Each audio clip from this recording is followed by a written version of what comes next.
Hello again, Dan Sigmund here. We have seen a need because of the great interest in free and dodge. We have individuals joining our group, you could say, not that you can join the group, but joining us in the group every day. And the individuals, the folks that have joined lately and have come around lately, don't really know the history behind free and dodge and what we're doing, why we're doing it, and why we seem to be at the other end of the sheriff's gun right now when it comes to working together with the sheriff. So we're going to go back. We're going to go back to the birth, you could say, of free and dodge, explain how it happened, explain what has happened since then, so you understand totally who we are, what we're doing, why we're doing it, and why we're going to keep doing what we're doing, and why we would like you to join us in this effort. We are a group of constitutionally based grassroots citizens that have come together. Let's see, that was back in June of 2020. We were born in 2020. I don't know if you remember the health and welfare ordinance that was suddenly upon us at the county level. Governor Evers wanted to get some more control over the state, but the Supreme Court struck him down with his efforts, and then suddenly every county was doing something, county by county, to accomplish the same thing.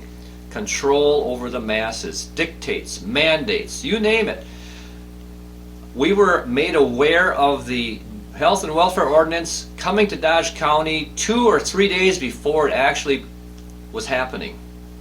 We did get a good group of people together. I believe the sheriff had a big thing to do with it too, to bring people together to talk about this health and welfare ordinance if it was actually the right thing for Dodge County. It actually gave an unelected health official a massive amount of authority that she had not had previously. Authority to lock down communities, to lock down businesses if she saw fit. Authority to create orders on the run, to give citations to violators, to send police after violators. She would have had the authority to do so. She would have had the authority to fine violators $250 to $500 a day, and each day that it wasn't paid or the violators didn't correct their misbehavior, there was another $250 to $500 added on. You can realize how fast that adds up. This is coercion, the wrong kind of coercion, to the max. This is not what this country is about. There would also have been authority to imprison violators up to 30 days. And some supervisors don't want to believe that's true, but I read it myself in the ordinance. Also, there would have been authority to quarantine or isolate citizens against their will. This is not what our country is founded upon. We are founded upon individual liberty. People came together that day. There was 350 to 400 individuals came that evening to the board meeting to voice their opinion that we don't want this. Just to be clear, the health official wouldn't have been able to do all these things without permission from the board chairman. So it was her moves with the permission of one person, the chairman. This is not what a representative government is about. It looks more like a monarchy than our constitutional form of government. So free and dodge, since that time, has become a voice in county government. What did the county board do with the health and welfare ordinance? Well, they didn't vote on it yes, they didn't vote on it no, they didn't even put it on the table for a future meeting. They didn't even move it to a different committee. The chairman decided on his own to just do nothing with it. Totally a move that he had no authority to do, but that's what he did, and that's what raised our awareness that we need to be involved at this county level of government. These people are used to doing whatever they want to do it, when they want to do it, and how they want to do it, and there's no transparency. How did this health and welfare ordinance get this far or this close to being law in Dodge County without anybody realizing it? There was a problem, and the people that were there, along with many more now, have joined together. Citizens of Dodge County have joined together to make sure that this never happens again. That's how Free in Dodge was born. So we want to be in touch with the Dodge County government because basically, to say it as it is, Dodge County government had gone rogue. They went off on their own and we could do nothing about it. That can't be. So we need to get the government back to the people. That is what Free in Dodge is about. Now, what are some of our goals? We want Dodge County to become a leader. We want Dodge County to defend individual liberty. We never hear anything about that at board meetings or committee meetings. Even though every supervisor takes an oath of office to support the constitutions and to perform the responsibilities of their office, we never hear anything about what that means. That has to change. We want Dodge County to defend the constitutions, to stand by the oath of office. We want them to be an example of proper government for the people. The people are not the servants. The supervisors, the government, the department heads, they are servants of the people. We want Dodge County to be a leader in fiscal responsibility. Why is it that our county portion of real estate taxes, and we just got our tax bill again, right? The county portion of our real estate taxes are at least twice as high in Dodge County than in Waukesha or Washington County for the same valued house. What's going on here? We need to look at this.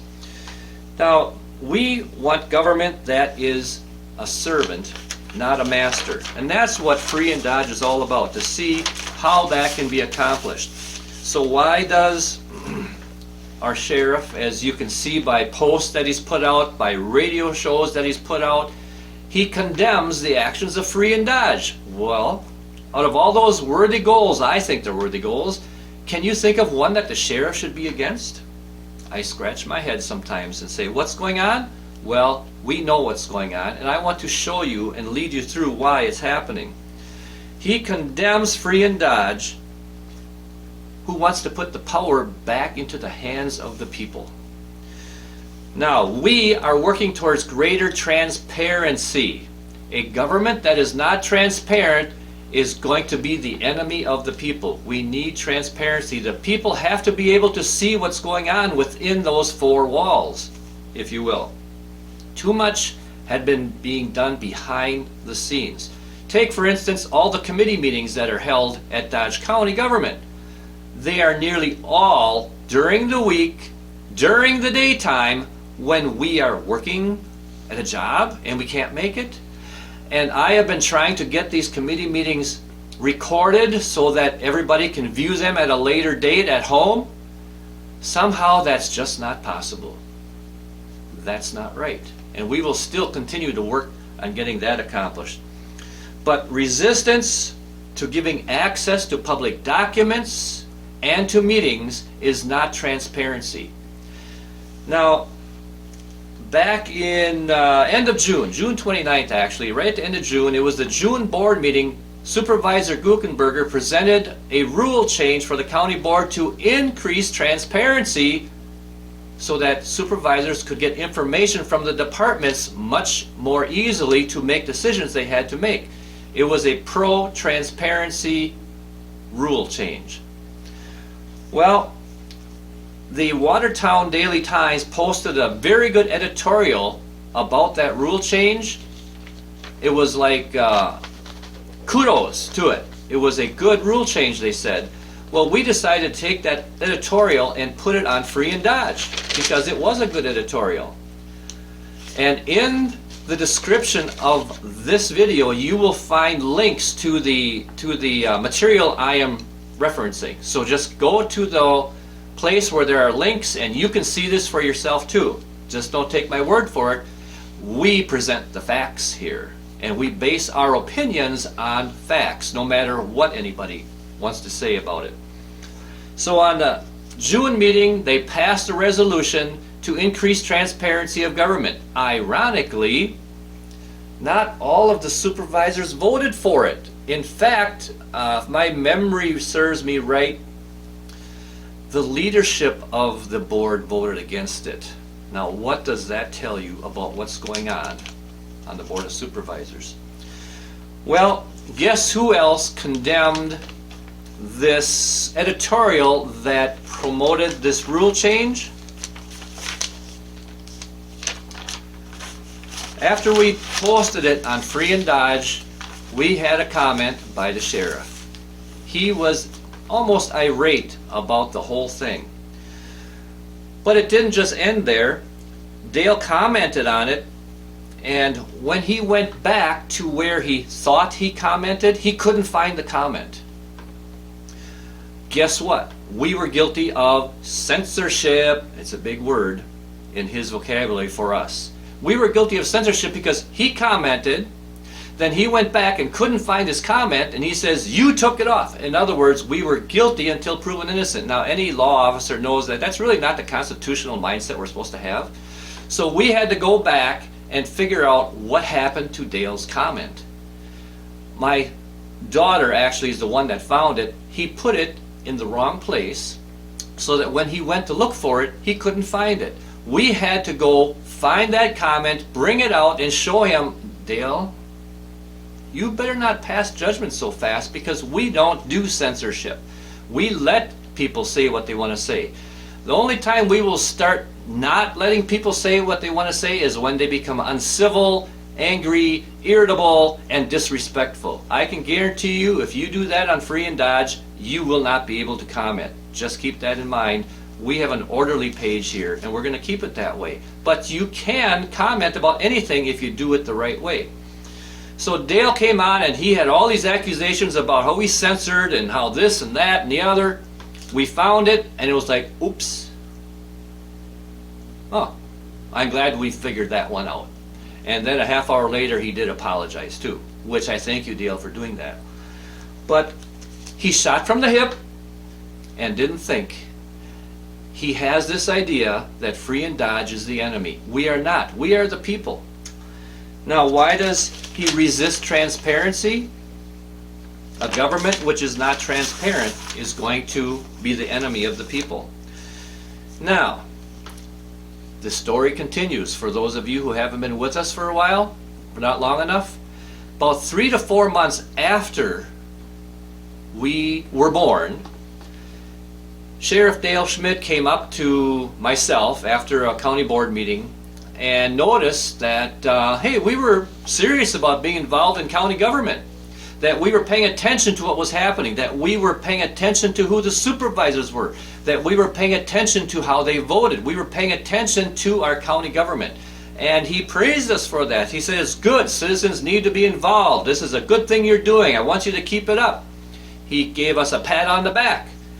And you know, a lot of you out there know that when the sheriff gives you a pat on the back, you feel pretty good. You feel 10 feet tall. You feel important, right? But right after he said that, he said, you know, if you really want to help Dodge County out, there's 2 supervisors that I want you to look at to maybe run against at the next election. Now that kind of struck me a little funny, because why is our sheriff telling citizens what supervisors to remove from the county board? That's not in his responsibilities as sheriff. That's political activity that he has no business partaking in. As far as I'm concerned, he is in charge of the peace in Dodge County. Well, that kind of thing sort of soured our impression of the sheriff, but we gave him a chance to come out of it. We didn't cast judgment upon him at that time.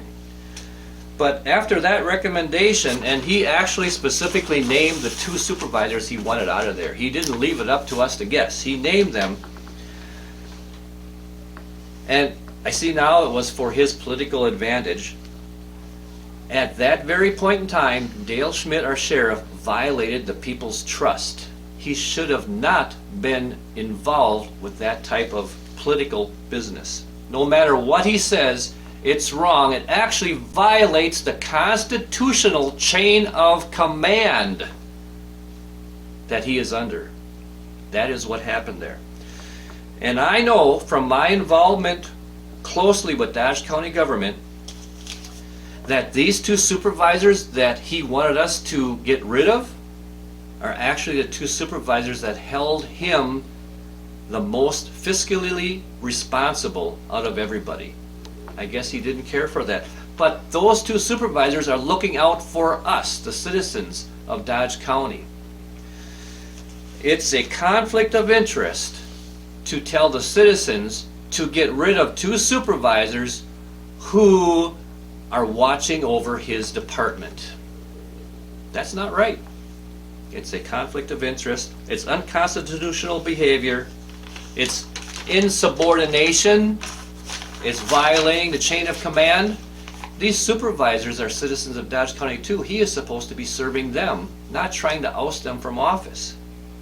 Playing politics when he should be keeping busy being sheriff. Now here's where the next problem came in. I did learn who these supervisors were. I didn't know at that time, but I did learn who they were, and they were spectacular. They were watching out for the money of the citizens of Dodge County more than many other supervisors were. And I thought to myself, why does Dale want to get rid of these two supervisors? They seem to be doing their job really well. Well, we didn't do as Dale suggested. That made us even more of an enemy to him, unfortunately. We became the target for his scorn. Increasingly more and more, he turned against all the citizens that were in Free and Dodge because of that. But we will not put up with this harassment because we are doing what is constitutionally right. Here are Dale's words describing our constitutionally based grassroots group of citizens who are responsibly participating in government. This is from his post on his government official Facebook page, and it's in the links too for you to go to. It's September 8th, 2021 post, Sheriff Dale J. Schmitt. Dale states in part, and you can go there to read the whole thing if you want, but I won't do that here. Our county board, for example, there are many perspectives by the 33 different supervisors. I certainly don't agree with them all, and that is okay. It seems, however, that some have become so bold that if another supervisor disagrees with them, they must be replaced. Wow. That's bad, right? That's what Dale told us to do. That is the pot calling the kettle black. He wanted us to replace these supervisors because they were in a place that was politically disadvantageous for him. And now he's condemning us for supposedly wanting to do the same thing. Well, number one, we don't say just because we disagree with a supervisor that they must be replaced. It's when they are not following the interests of their constituency that their constituents have the responsibility to do something about it. We can't do that. We as citizens run against our representatives in government when they ignore our concerns because they're not fulfilling their responsibilities. There's free elections, there's choice. There's choice. And if we don't like something that's going on, we give the people a choice. And that's what Free and Dodge is about. It's constitutional to do it that way.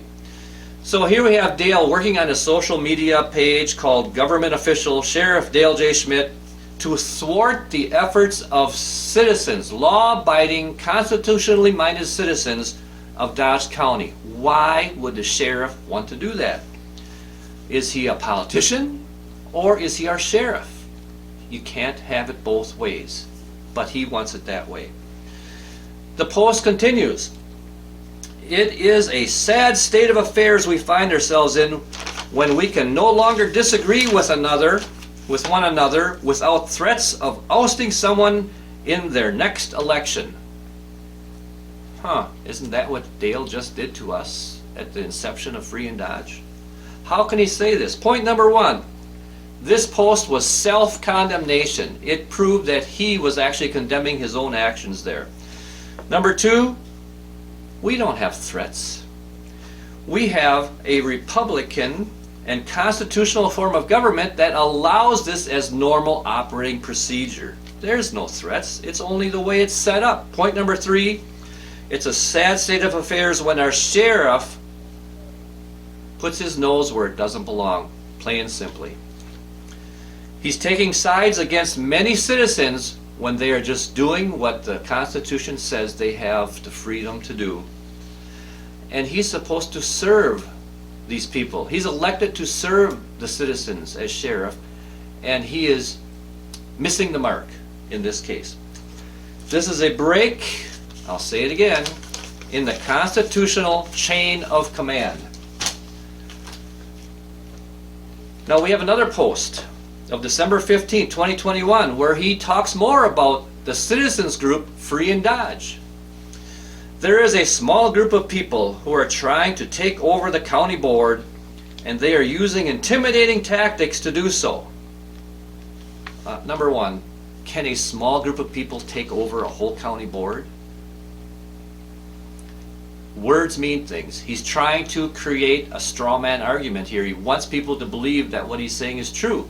Doesn't sound bad, right? Oh, it could happen. No, it can't happen. A small group can't do that.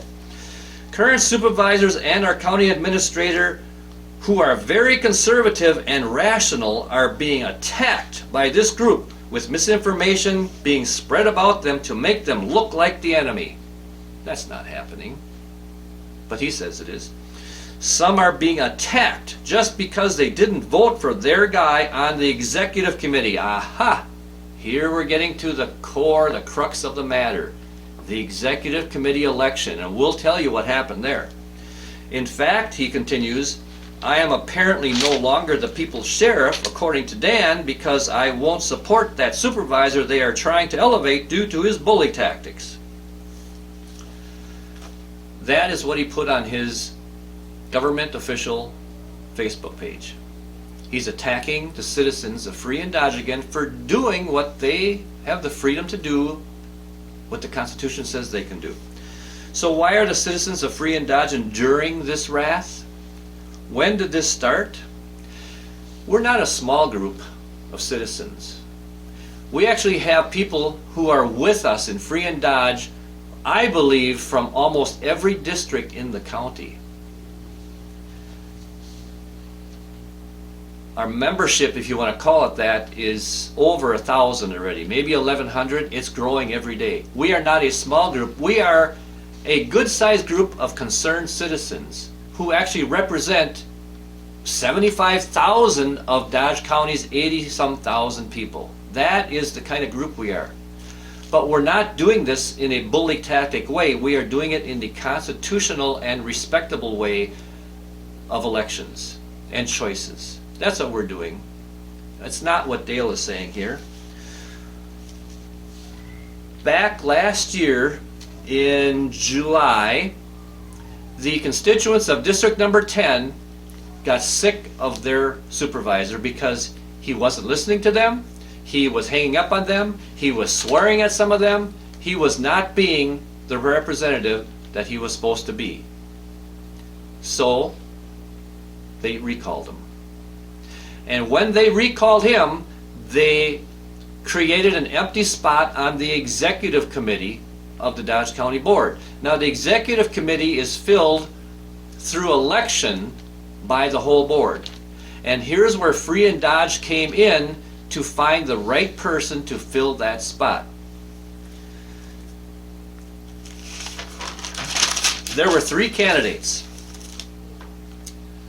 3 nominees, 3 candidates. The first candidate was an individual who was on the finance committee. Now I want you to listen to a little bit of the background of these candidates to see which candidate you as a taxpayer would want on that committee.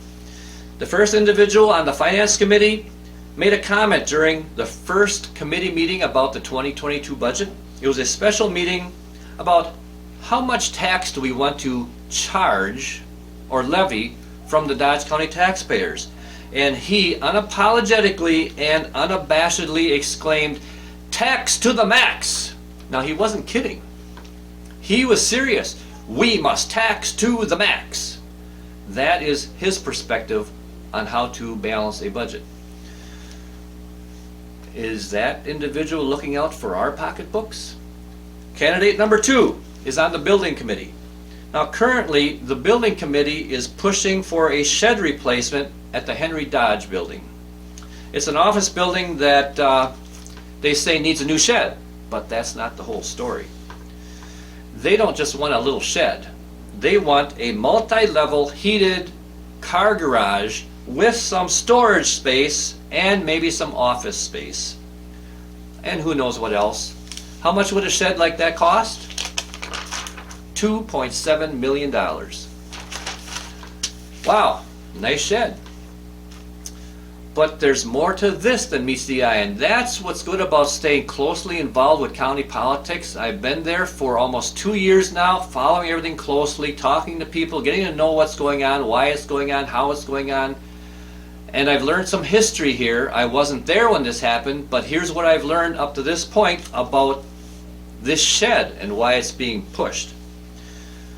I have learned that 4 years ago there was a push for a training center, a hub for surrounding areas that Dale wanted to train police officers, SWAT teams. I don't know what all of these plans were, but he wanted this really nice training center, and it was going to be big bucks. The building committee said, no, absolutely not. Why should Dodge County taxpayers have to brunt the bill to create such a complex that they don't need here? They said no. 2 years ago, this was proposed in combination with a storage facility and daycare center for employees. Like I say, I wasn't here for this thing, but here's what I've learned so far. So if there are little areas of inaccuracy, that could be, I don't know for sure. I'm still looking into all this, but here's what I have found so far. And this also was for big bucks. And the county board said, no, we don't need this. We're not going to do this to our taxpayers. So now, 2 years after that, we come forward with this $2.7 million replacement shed, multi-level, heated, office space, who knows what else, storage, parking lot for employees so they don't have to walk in the snow in winter. I don't know. What is the purpose of this big shed? But it's for 6 departments. All right?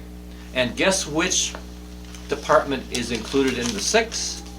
The Dodge County Sheriff's Office. And guess how this $2.7 million shed is to be financed? All through real estate taxes is their plan. So candidate number 1 says tax to the max. Candidate number 2 wants to put up this big shed for $2.7 on the backs of the taxpayers. Candidate number 3, he's on the IT and JPP committee. JPP means Justice and Public Protection. The JPP committee oversees the sheriff's office, the sheriff's department.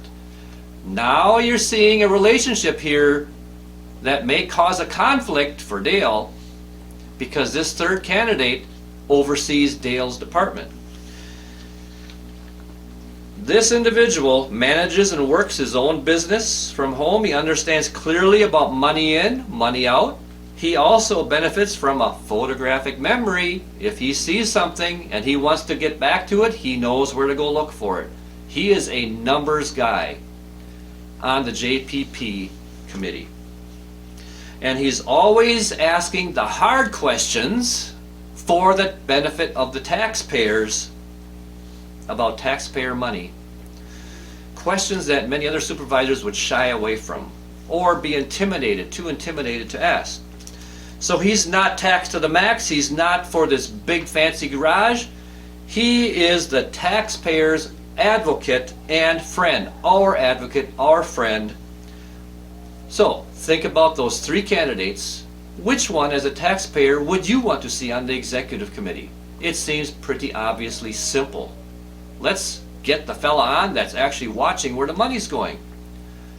That is the person that Dale wanted me to get off of the board 3 months after Free and Dodge started. He wanted to be rid of that influence over him. Another conflict of interest. I don't like to see that kind of thing. A sheriff shouldn't be doing that kind of stuff behind the scenes. We want to change that at Free and Dodge. Now you know why Free and Dodge is getting the ire of the sheriff more and more. We're standing for truth and rightness, doing things the right way, not how it's always been done. So what happened when we told Dale that we supported the third candidate, the taxpayer's friend? He turned on us even more.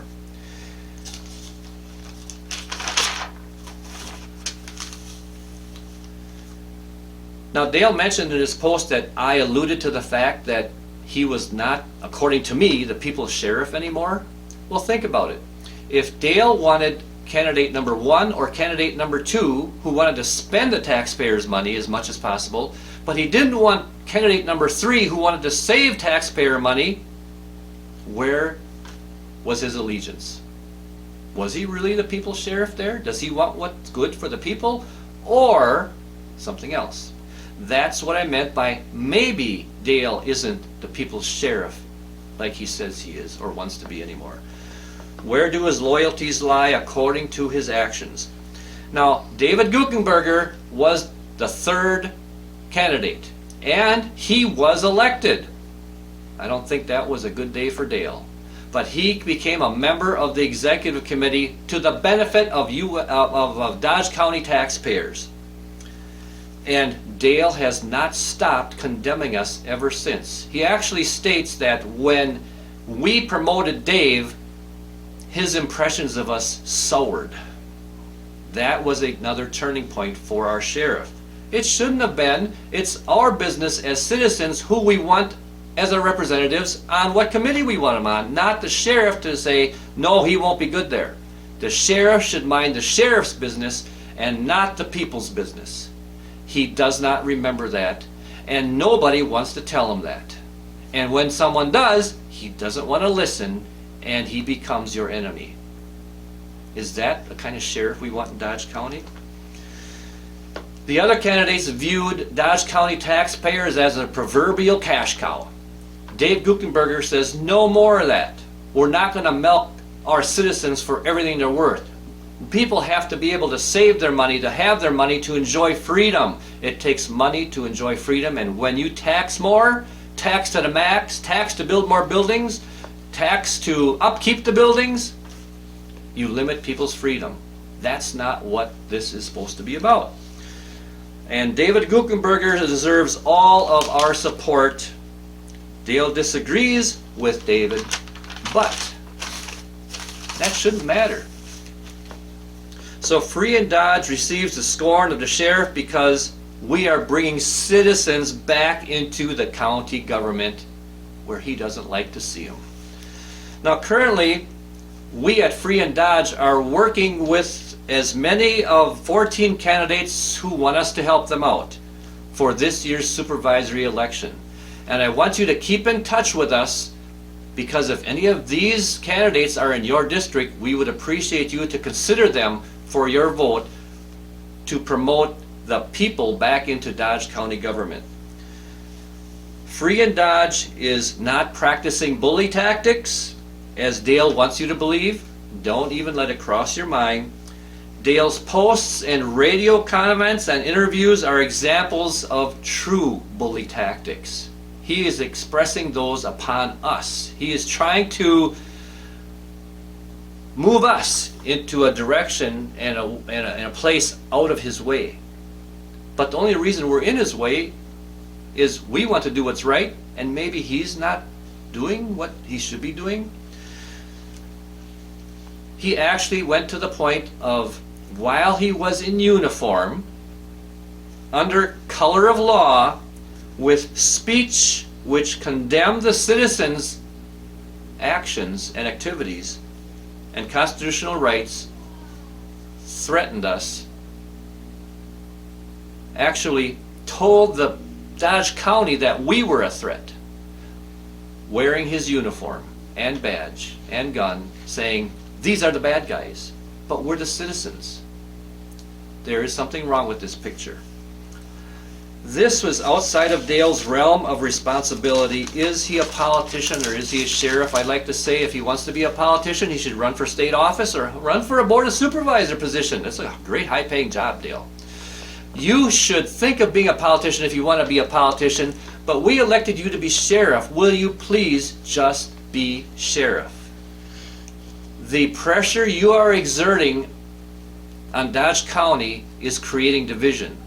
If you would back away and get along with your citizens instead of fighting them, Dodge County would be a whole lot better place. Just think about it. Now, there's great things happening in Dodge County. You won't hear it from Dale. Dodge County is just in a bad place right now. But I have a glass that's half full. Dale's is half empty. This is a great place to live, a great place to work, a great place to be. There are great things happening. There are some employees, the vocal ones, are going to try to tell you it's a mess. And I do believe they get prodded into doing that at some time. But I'm not saying that there haven't been mistakes made. There have been mistakes made by the Board of Supervisors the last 10 to 12 years. Now, I've been here 4 months. Wow. It's my fault, right? That everything is gone awry? You can't fix this kind of stuff overnight. We are determined to fix the mistakes that were made years ago, but we can't do it overnight. But patience has to be there to allow us to do it. So follow freeanddodge.com or Free and Dodge on Facebook. Be a part of this constitutionally minded grassroots citizens group of people that are taking part in county government. Now, a message to Sheriff Dale J. Schmitt. We ask you to be sheriff. We have elected you to be sheriff, but that's all we want you to be, is sheriff. We think that's probably enough of a responsibility. If that bores you, then please find something else to do. We want someone who just wants to be sheriff and will run his office accordingly.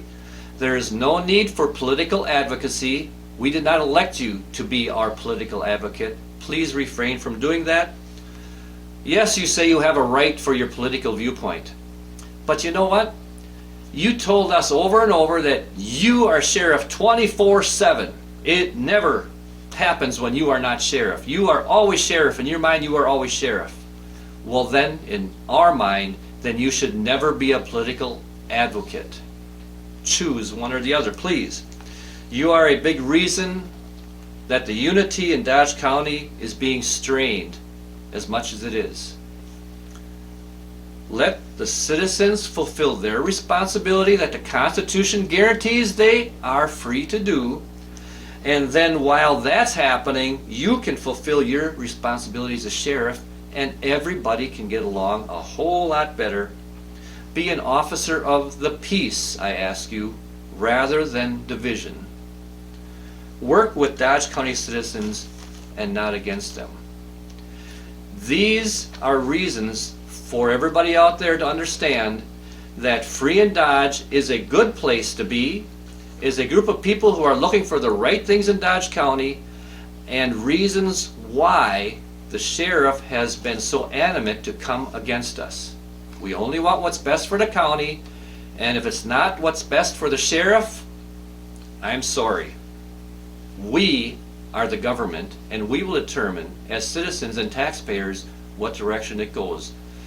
Please join us, freeanddodge.com or Free and Dodge on Facebook, also Free and Dodge on YouTube. We have things happening there more and more all the time. Subscribe to us, please, and you'll be notified whenever we get another one on.